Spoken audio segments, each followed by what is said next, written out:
जय हिंद दोस्तों, video journalist अंकित सोनी के साथ मैं हूं ज़ैदुल्लाह और आप देख रहे हैं वॉइस ऑफ इंडिया।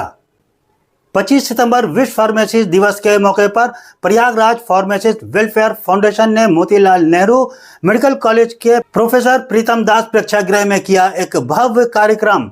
25 सितंबर विश्व फार्मासिस्ट दिवस के मौके पर प्रयागराज फार्मासिस्ट वेलफेयर फाउंडेशन ने Motilal Nehru medical college Prayagraj professor Pritam Das प्रेक्षागृह में एक भव्य कार्यक्रम किया। इसमें ऑनलाइन माध्यम से डिप्टी सीएम केशव प्रसाद मौर्य जी विशेष रूप से उपस्थित रहे। इस कार्यक्रम की अध्यक्षता कर रहे महापौर गणेश केसरवानी ने फार्मासिस्ट की समस्याओं के बारे में जाना और आश्वासन दिया कि उनकी मांगों पर विचार जरूर किया जाएगा। और डिप्टी सीएम केशव प्रसाद मौर्य जी ने अपने संबोधन में कहा कि फार्मासिस्ट स्वास्थ्य विभाग की सबसे मजबूत कड़ी हैं, जो कोरोना काल में पूरी दुनिया में महामारी से जीत दिलाने में इनकी अहम भूमिका रही है। कार्यक्रम में मुख्य अतिथि पूर्व आईएएस औषधि व खाद्य आयुक्त एवं औषधि प्रशासन व पूर्व आयुक्त जिला प्रयागराज बादल चटर्जी व प्रधानाचार्य Motilal Nehru medical college Prayagraj doctor SP Singh साहब ने कहा है कि मेडिकल कॉलेज में रिक्त पड़े फार्मासिस्ट के पदों को जल्द से जल्द बहाल किया जाएगा। कार्यक्रम में विशिष्ट अतिथि डॉक्टर आलोक मुखर्जी, डॉक्टर मान सिंह, श्री राहुल कुमार जी, श्री डीपी मौर्य जी, श्री संतोष पटेल जी, डॉक्टर आशु पांडे, डॉक्टर के Verma, doctor BK. Mishra, doctor Shailendra Kumar, diploma pharmacist association के संस्थापक रणजीत कुशवाहा, प्रदेश अध्यक्ष उदय भान सिंह, संरक्षक अरविंद पांडे, अनस अहमद, आशीष पांडे, राजेंद्र मौर्य, संदीप साहू, बलेंद्र मिश्रा, चंचल द्विवेदी, चंद्र बली, प्रवीण मिश्रा, रजनीश, विपिन केसरवानी, अंकित सोनी आदि प्रमुख रूप से उपस्थित थे। आइए आपको दिखाते हैं कि इस कार्यक्रम में किस अतिथि ने क्या कहा है। आप भी सुनिए इनको। उन 56 देशों के भारत के प्रधानमंत्री जी ने निःशुल्क टीका देकर के, दवाएं देकर के मानवता की सेवा करने का काम किया था और उनको G20 में जोड़ करके उनके उत्तरोत्तर विकास को सुनिश्चित करने का काम किया। पूरी दुनिया के अंदर इस दृश्य को लेकर के भारत के पक्ष में एक सकारात्मक संदेश गया, एक सकारात्मक वातावरण बना और ये संभव हुआ उस विभीषिका के दौरान जब लोग डरे हुए थे, सहमे हुए थे, सिमटे हुए थे, लोग अपनों के पास भी नहीं जाते थे। उस समय भारत ने अपनी वैश्विक जिम्मेदारियों का निर्वहन करते हुए अपने देश के नागरिकों की सुविधाओं को बहाल करते हुए दुनिया की रक्षा करने का काम किया। और पहली बार इस देश के अंदर आप सब फार्मासिस्ट से जानते हैं कि पोलियो का टीका कितने दिनों बाद हिंदुस्तान के अंदर आया। यहां तक कि टेटनस का टीका 10 साल 15 साल बाद भारत के अंदर आया।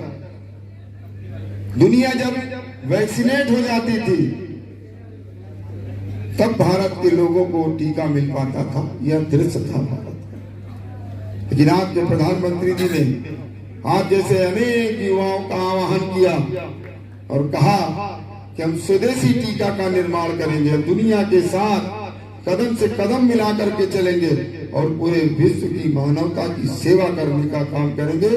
परिणाम मित्रों सामने, इस देश की तरुणाई, इस देश के वैज्ञानिक, इस देश के फार्मासिस्ट, इस देश के डॉक्टर, इस देश का मेडिकल स्टाफ वो खड़ा हुआ मानवता की सेवा करने के लिए। दृश्य में परिवर्तन हुआ। जहां लोग कहते थे कि भारत टूटेगा, भारत बिगड़ेगा, भारत के अंदर गृह युद्ध होगा, वही आज भारत पूरी दुनिया का रक्षा करने वाला बन करके उभरा। उसमें मित्रों आप सभी बहनों भाइयों का भी बहुत बड़ा योगदान है। आज भारत इस मुकाम में पहुंचा है तो हमारे फार्मासिस्ट बहनों भाइयों का भी उसमें भूमिका है। आज एक वैश्विक जिम्मेदारी के साथ भारत बड़ी तेजी के साथ आगे बढ़ रहा है। आज केवल हमको अपने अधिकारों की चिंता करने की आवश्यकता नहीं है, हमें अपने अंदर के उस ताकत को पहचानने की आवश्यकता है। आपकी समस्याओं का समाधान तो यूं ही हो जाए। हम अपने उस गौरवशाली इतिहास को याद करें जब देश के प्रधानमंत्री 2047 में भारत को आत्मनिर्भर भारत बनाना चाहते हैं, $5 ट्रिलियन की इकोनॉमी बनाना चाहते हैं, तो इस देश का अगर एक भी व्यक्ति गरीब रहेगा तो भारत आत्मनिर्भर नहीं बन सकता। मित्रों, समस्या कहां है? अभी 2 दिन पहले माननीय प्रधानमंत्री जी ने अटल आवासीय विद्यालय का उद्घाटन किया पूरे देश के अंदर। उत्तर प्रदेश में भी 18 मंडल में 5 स्टार सुविधाओं से युक्त उन विद्यालयों का लोकार्पण माननीय प्रधानमंत्री जी ने किया। और उन विद्यालयों में पढ़ेगा कौन? कोई कारपोरेट घराने का बच्चा उसमें नहीं पढ़ेगा। उसमें जो कामगार है, खेतिहर मजदूर है, जो राजगीर है, जो रिक्शा चलाने वाला है, कोरोना के समय जो परिवार निराश्रित हुआ है, ऐसे बच्चों को वहां पर आवासीय विद्यालय में शिक्षा देने का काम। यदि ये योजना 15-20 साल बेहतर तरीके से अगर चलती है तो आप कल्पना कर सकते हैं कि कितना बड़ा परिवर्तन इस देश के अंदर। वह समाज जो आजादी के 75 वर्षों के बाद भी विकास की दौड़ में पिछड़ गया था, कोई उसकी तरफ देखता नहीं था। और बहुत मेधावी बच्चे, मैं तो गया उस विद्यालय को उद्घाटन में देख कर कितना आनंद आया। उन बच्चों के जो आवासीय स्थान था, मैं वहां गया, उनके बेड पर गया, उनकी अलमारी में गया। उन बच्चों ने अपना उद्देश्य लिखा। कक्षा 6 के पढ़ने वाले बच्चे, उन बच्चों ने उद्देश्य लिखा था, मैं IPS बनूंगा, मैं IAS बनूंगा, मैं सेना में जाऊंगा, मैं उद्योगपति बनूंगा। कक्षा 6 में पढ़ने वाले मजदूरों के बच्चे। फिर उनके परिवारों से मिला, उन लोगों ने कहा कि 7 जन्म हम ले लेते तो शायद हम अपने बच्चों को इन स्कूलों में पढ़ा पाते।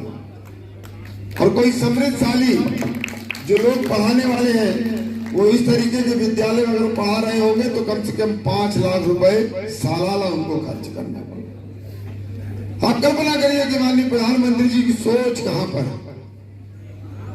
आयुष्मान भारत योजना भी प्रारंभ हुई, वो भी स्वास्थ्य क्षेत्र की। कल पूरे प्रदेश देश के अंदर स्वास्थ्य मेलों का आयोजन हुआ CSC PSC पर। इस नाते मित्रों, संभावनाएं अनंत है। देश आज बड़ी तेजी के साथ आगे बढ़ रहा है। हम केवल अपनी समस्याओं में ही न उलझे, हम स्वयं अपनी समस्याओं का समाधान बने। समस्याएं हैं लेकिन उनका समाधान भी मित्रों हम सब लोगों को अपने से ही निकालना पड़ेगा। अभी हमारे संचालक महोदय सुजीत भाई अनेक प्रकार की समस्याओं की तरफ उन्होंने ध्यान आकृष्ट कराया और एक एक समस्या उन्होंने गिराई और जिम्मेदार भी आपको ही ठहराया। इस नाते समस्या नहीं है। जब हम 2 साल 3 साल 4 साल मेहनत करके डिप्लोमा लेकर के निकलते हैं तो हमारे पास वो ताकत होती है। तो उस ताकत से न केवल हम मानवता की सेवा कर सकते हैं बल्कि एक योग। वॉइस ऑफ इंडिया, सबसे तेज, सबसे सटीक।